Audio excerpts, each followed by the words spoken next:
In 1990, rebel Tutsi troops, this was the early Rwandan Patriotic Front, marched out of the Ugandan bush to make war on the Hutu Rwandan army, opening a new phase in the conflict.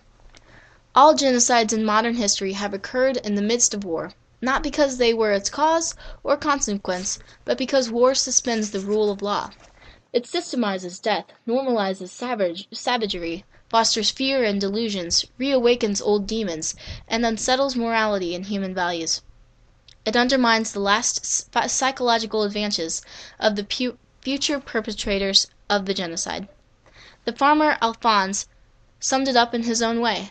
War is a dreadful disorder in which the culprits of genocide can plot incognito. In 1991, while attacking Tutsi rebels were gaining ground, speeches at Rwandan political meetings, notably at rallies held by the party of President Habyarimana and his ministers, consisted almost entirely of threats made against Tutsis.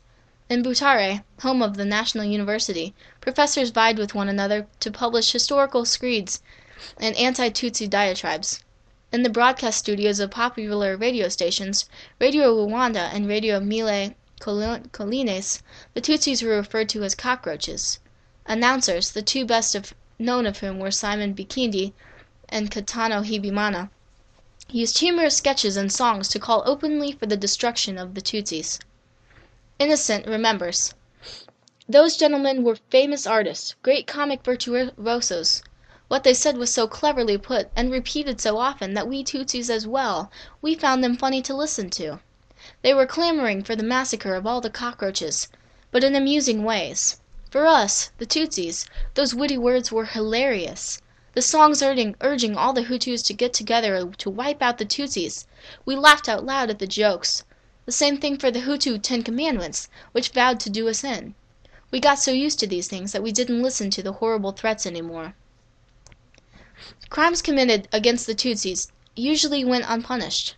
Two members of the gang from Kibungu, for example, killed a Tutsi before the genocide without being convicted by the judicial system. Eli, the former soldier, admits to murder of a social worker during a demonstration in 1992. Another youth protests his innocence, but is implicated in the murder by all the evidence, including testimony from his friends.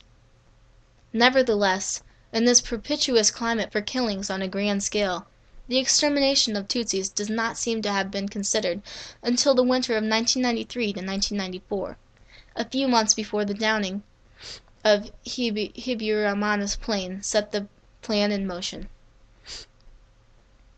Eli: "I think the idea of a genocide germinated in 1959, when we killed lots of Tutsis without being punished, and we never repressed it after that.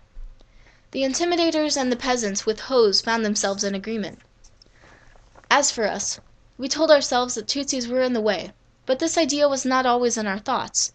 We talked about it, we forgot about it, we waited. We heard no protests about our murders. As for farm work, we waited for the right season.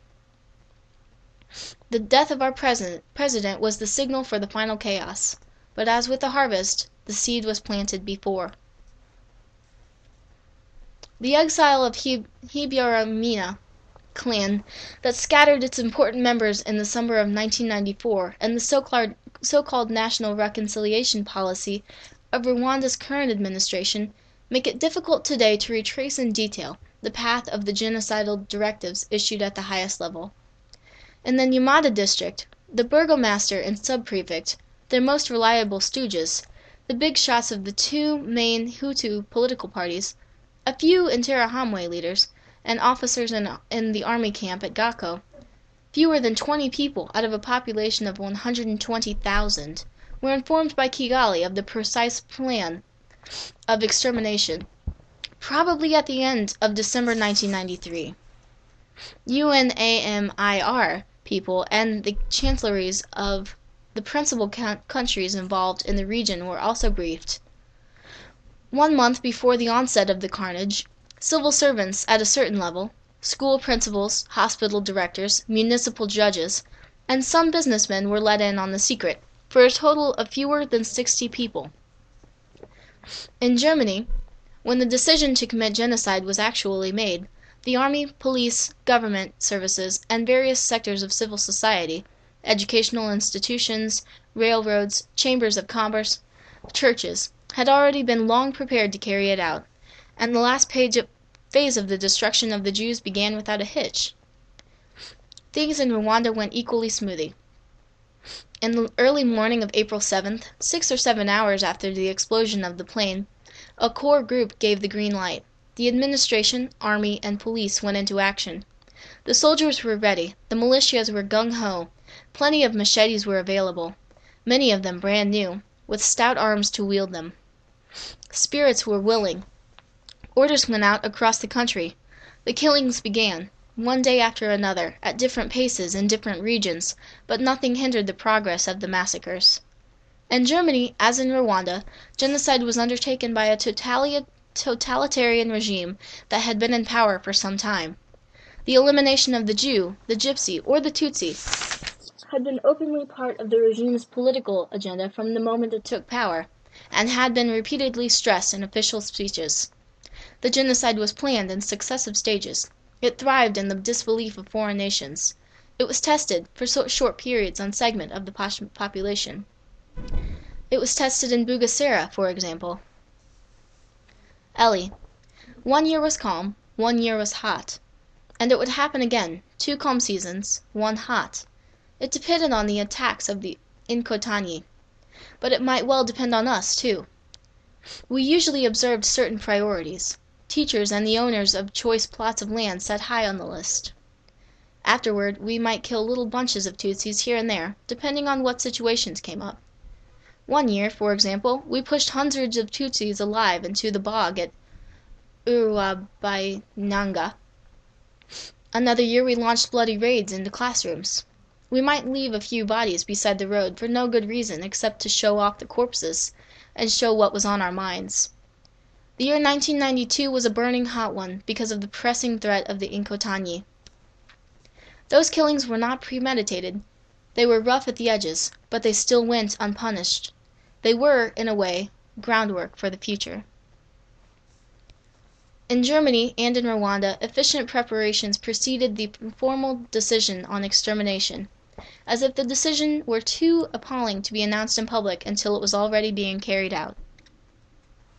Ignis. I think the possibility of a genocide fell out, as it did because it was laying in wait for the time signal, like the plane crash, to nudge it at the last moment. There was never any need to talk about it among ourselves. The thoughtfulness of the authorities ripened it naturally, and then it was proposed to us. As it was their only proposal, and it promised to be final, we seized the opportunity. We knew full well what had to be done, and we set to doing it without flinching, because it seemed like the perfect solution. That's the end.